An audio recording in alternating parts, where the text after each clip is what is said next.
우리 말씀을 보겠습니다. 우리 말씀은 역대상 29장 26절에서 30절 끝절 말씀까지 보도록 하겠습니다. 역대상의 마지막 부분, 정리하는 부분을 좀 보도록 하겠습니다. 오늘 이 말씀을 가지고 다윗의 종합정리, 프로스퍼한 인생이라는 제목으로 같이 은혜를 나누기를 원합니다. 오늘 본문은 역대상을 정리하는 마지막 구절들입니다. 역대상의 중심 인물은 이미 보았다시피 다윗입니다. 역대상은 다윗이 하나님께 축복받은 인생으로 끝났다라고 마무리를 하고 있습니다. 다윗은 하나님의 축복을 받은 사람입니다. 하나님께서 다윗에게 주신 복을 5가지로 오늘 본문은 정리를 하고 있습니다. 첫째는 40년 동안 이스라엘을 다스리는 왕으로 쓰임받았다라고 말합니다. 왕이 되어서요 7년 동안 헤브론에서 통치하고 33년 동안은 예루살렘은 정복했죠. 예루살렘에서 통치하였다라고 말합니다. 27절을 보게 되면 이스라엘을 다스린 기간은 40년이라 헤브론에서 7년간 다스렸고 예루살렘에서 33년을 다스렸느니라 라고 기록하고 있습니다. 둘째로는 보게 되면 그의 아들 솔로몬이 다윗을 이어 왕이 됩니다. 한 나라의 왕조를 이루었다라고 말합니다. 왕조를 이루는 축복을 받게 되죠. 28절 하반절을 보게 되면 다윗이 죽음에 그의 아들 솔로몬이 대신하여 왕이 되었다라고 설명을 하고 있습니다. 그리고 3가지의 축복은 5가지 중에 3가지의 축복은 개인적인 축복입니다. 바로 장수의 복과 재물의 복과 명예의 복을 언급하고 있습니다. 28절을 보게 되면 이렇게 정리합니다. 그가 나이가 많아 늙도록 부하고 종기를 누리다가 죽었다라고 말하고 있습니다. 이 나이가 많다는 것은 long life, 장수를 말하는 것입니다. 죽을 때까지 long life의 삶을 인조이했다라고 말하고 있어요. 다윗은 30세에 왕이 되었습니다. 이것을 보게 되면 최소한 70살까지 살았음을 우리가 알 수 있습니다. 이 당시로 보면은 장수한 인생이었습니다. 부는 여러분도 알다시피 wealth, 큰 부자였다라고 말하고 있습니다. 종기는 honor, 명예를 말합니다. 다윗의 이름은 주변 타 민족 사람들에게까지 널리 알려진 위대한 왕의 이름이 되었습니다. 다윗은 장수의 복과 물질의 복과 명예의 복을 누리다가 죽었다라고 정리합니다. 다윗은 전심으로 하나님을 사랑하였습니다. 다윗은 어렵고 힘들수록 더욱 하나님을 의지하고 하나님을 신실하게 섬기는 신앙인이었습니다. 왕이 되어 모든 일이 형통할 때 더욱 하나님을 위해서 살고자 하는 인생이었습니다. 그 대표적인 예가 바로 성전을 건축하고자 하는 마음이었습니다. 또한 하나님을 섬기는 예배의 모든 조직과 절차를 그가 만들었습니다. 이런 다윗에게 하나님은 장수의 복과 재물의 복과 명예의 복을 누리며 살도록 하셨습니다. 하나님을 사랑하고 하나님의 말씀을 따라 살면 형통한 인생이 된다는 것은 구약 성경이 말하고 있습니다. 아브라함부터 시작해서 모든 인물들은요 하나님께서 함께 하심으로 말미암아 그들의 인생이 번창했다라고 이야기를 하고 있습니다. 또한 예나 지금이나 유대인들이 가지는 신앙의 근본적인 생각입니다. 신명기 28장도 이것을 강조하고 있죠. 하나님의 말씀을 따라 그 하나님의 말씀을 철저하게 지키고 그 명령을 따라 살면은 하나님께서 축복하신다는 것.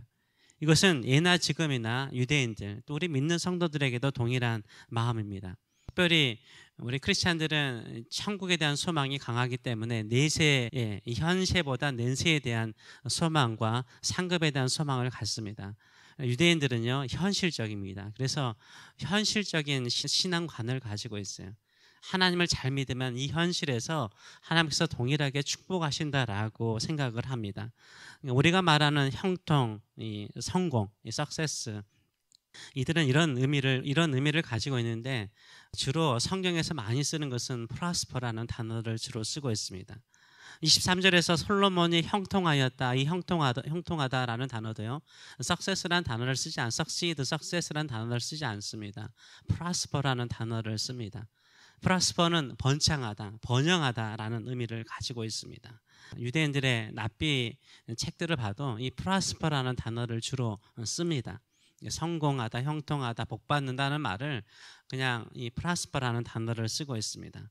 하나님께서 자연 만물과 인간을 창조하시고 축복하셨는데 축복하시면서 하시는 말씀이 뭡니까? 생육하고 번성하라. fruitful increase, fruitful and increase 이렇게 말하지 않습니까? 열매를 많이 맺고 성장하고 자라가 수가 증가하는 것을 말하고 있습니다. 복이라는 것은 무엇입니까? 열매를 많이 맺는 것입니다. 그리고 수가 증가하고 확장되어 가는 것입니다. 이게 프로스퍼하는 것입니다. 이것이 복인 것입니다. 열매를 맺고 수가 증가하고 번창하는 것은 생명이 있는 만물의 특징이에요. 생명이 있는 만물의 특징입니다. 생명이 있기 때문에 열매를 맺을 수가 있어요. 생명이 있기 때문에 성장하고 증가하는 거죠. 번창하는 것입니다. 죽으면은 열매를 맺을 수가 없습니다. 죽으면은 성장할 수가 없습니다. 죽으면은 프로스퍼할 수 없어요.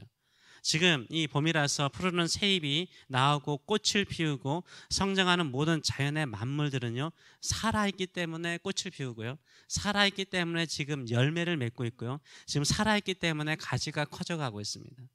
살아있는 가지가요, 꽃을 피워요. 저희 집 주변에도 꽃나무가 있는데 보니까는 죽은 가지에는 꽃이 피지 않아요. 말라버릴 뿐이죠. 살아있는 가지에 꽃을 피우고 있습니다. 이 가지는 줄기에 붙어 있어야만이 성장하고 열매를 맺는 것입니다. 떨어져 있으면 말라 죽습니다. 결국 열매를 맺지 못하는 것입니다. 예수님께서 포도나무의 비유를 통해서 이것을 확실하게 말씀하셨죠. 요한복음 15장 4절과 5절의 말씀을 보게 되면 내 안에 거하라 나도 너희 안에 거하리라. 가지가 포도나무에 붙어 있지 아니하면 스스로 열매를 맺을 수 없음 같이 너희도 내 안에 있지 아니하면 그러하리라. 스스로 열매를 맺을 수가 없어요. 가지가 줄기에 붙어 있지 않으면 스스로 열매를 맺을 수 없다라고 말해요. 붙어 있으면 열매를 맺는다는 거예요. 풍성한 열매를 맺는다라고 말씀하세요. 나는 포도나무요 너희는 가지라. 그가 내 안에 내가 그 안에 거하면, 이거 붙어 있는 것을 달리 표현하는 거잖아요. 사람이 열매를 많이 맺는데요.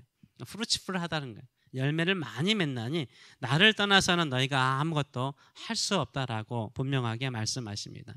이것이 바로 축복을 받는 원리인 거죠. 축복을 받는 원리입니다.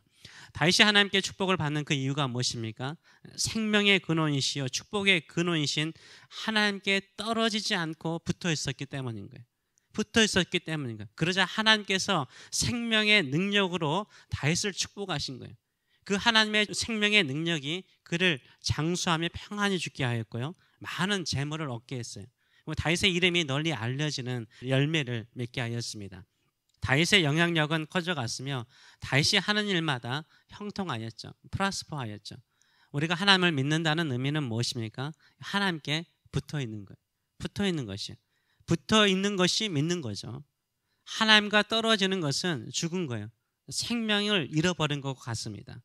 질병이나 환란이나 어려움, 자연의 모든 만물에도 바람이 있고 뜨거움이 있고 폭풍이 있고 난리잖아요.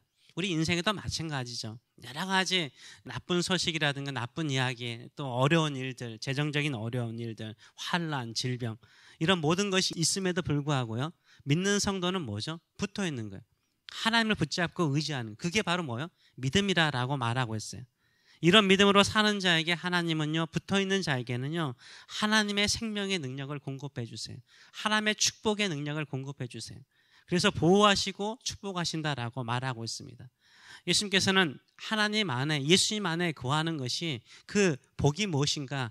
그것은 바로 기도를 통해서 그 복이 흘러간다라고 설명을 하세요. 요한복음 15장 7절의 말씀을 보게 되면 너희가 내 안에 거하고 내 말이 너희 안에 거하면, 붙어 있는 거죠. 무엇이든지 원하는 대로 구하라는 거예요. 기도하라는 거예요. 그러면 하나님께서 이루어 주시겠다라고 약속하고 있습니다. 그래서 믿음은요, 하나님께 붙어 있는 것이며 붙어 있으면서 수분과 영양분을 공급받는 것처럼 기도하는 거예요. 기도가 하늘의 문을 여는 거죠. 기도가 하늘의 창고를 여는 거죠. 거기서부터 하나님의 능력과 생명과 뜻을 깨달아서 사는 것을 말하는 것입니다. 그래서 기도가 우리의 믿음을 보여줍니다. 하나님께 붙어 있음을 의미하는 거죠. 하나님께 붙어 있으면 프로스퍼, 하나님께서 열매를 맺도록 커져가도록 확장하도록 하시는 것입니다. 다윗이 계속해서 강조하는 것이 무엇입니까? 목동에서 왕이 된 것은 다 하나님의 은혜였다는 거예요. 자기가 한 것은 뭐라고요? 자기의 능력으로 왕이 된 것이 아니라는 거죠. 하나님께서 이렇게 하셨다는 거죠.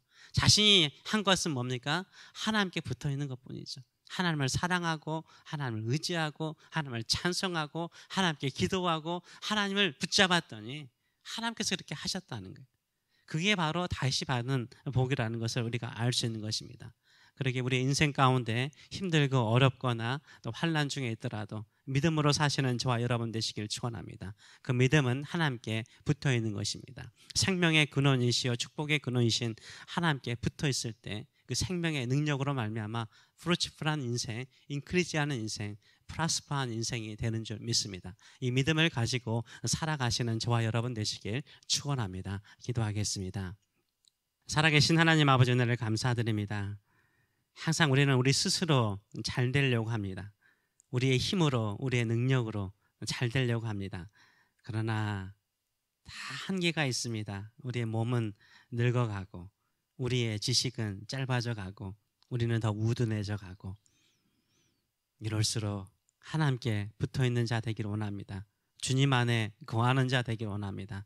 주께 딱 붙어서 주께서 주시는 그 은혜를, 그 수분을, 그 영양분을 받기를 원합니다. 그래서 하나님의 능력 안에서, 생명의 능력 안에서 우리가 프루츠풀하고 인크리즈하고 프로스퍼한 인생들 될 수 있도록 축복하여 주시옵소서. 이 은혜 사모합니다. 이 축복 사모합니다.